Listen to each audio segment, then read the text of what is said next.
escapado.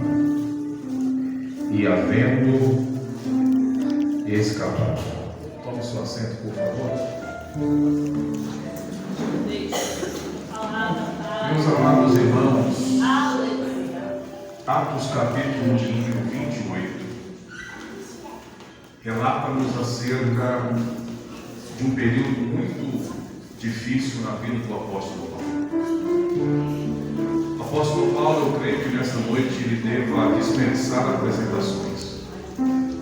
Todos aqui nesse ambiente espiritual devam saber ou já ter ouvido acerca do apóstolo dos gentios, o apóstolo Paulo, o maior bandeirante da fé cristã, o maior implantador de igrejas, o maior missionário, o pai da teologia sistemática, enfim, adjetivos e predicados para o apóstolo Paulo não faltam nessa noite de hoje. Era um homem que era apaixonado por almas e profissões. Corria sobre as veias de Paulo a pegada evangelística. Paulo era um homem que realmente transpirava a obra missionária. E por causa desta paixão desenfreada que Paulo ele tinha no seu coração pelas almas, a Bíblia diz que um motim, um levante, se levanta-se contra Paulo.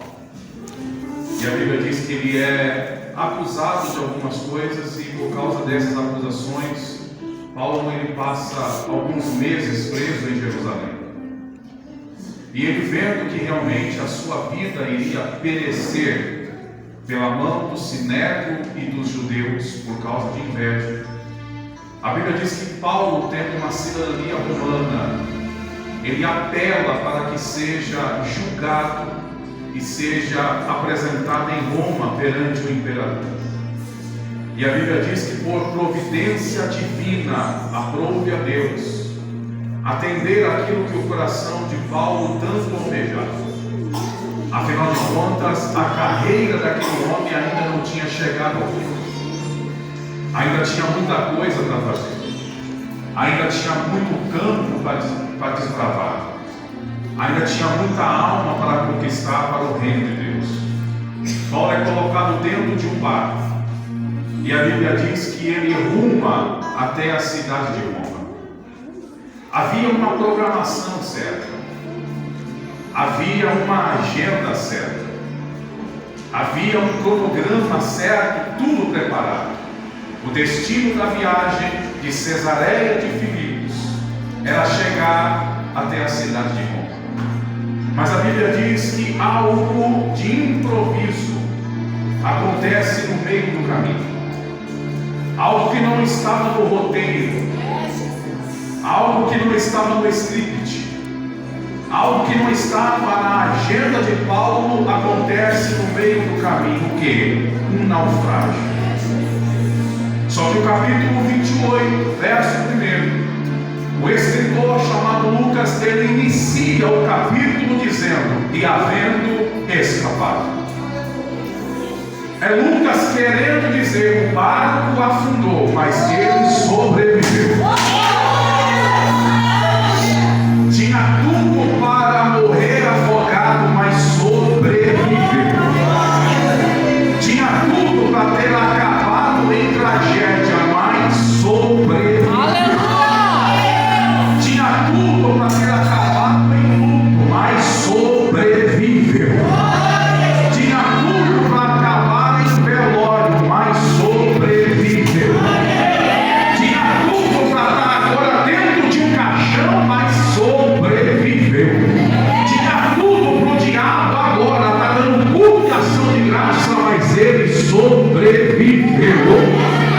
Deixa eu perguntar: quantos são sobreviventes na tua casa? Porque tinha tudo para você não estar aqui hoje, mas olha você aqui. Tinha tudo para o diabo ter largado a tua alma, mas olha você aqui. Era para ter morrido naquela madrugada de overdose, mas olha você aqui. Era para terminar os teus dias fazendo tambor dentro de um centro de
Nós costumamos chamar de imprevistos, nós costumamos chamar de fatalidades, nós costumamos chamar até de tragédias, mas Deus, Ele dá outro nome para isso, sabe qual? Propósitos, processos. Eu estou falando aqui de um Paulo, e me permita a expressão que eu vou usar, de um homem grande. Eu estou falando de um Paulo que é um gigante do Evangelho. Eu estou falando de um Paulo que quase 50% do Novo Testamento todinho foi escrito por ele. O que nós conhecemos hoje como teologia, quem foi o pai foi Paulo. O que nós conhecemos como obra missionária, quem foi o bandeirante foi Paulo. Quem foi o pavimentador foi Paulo.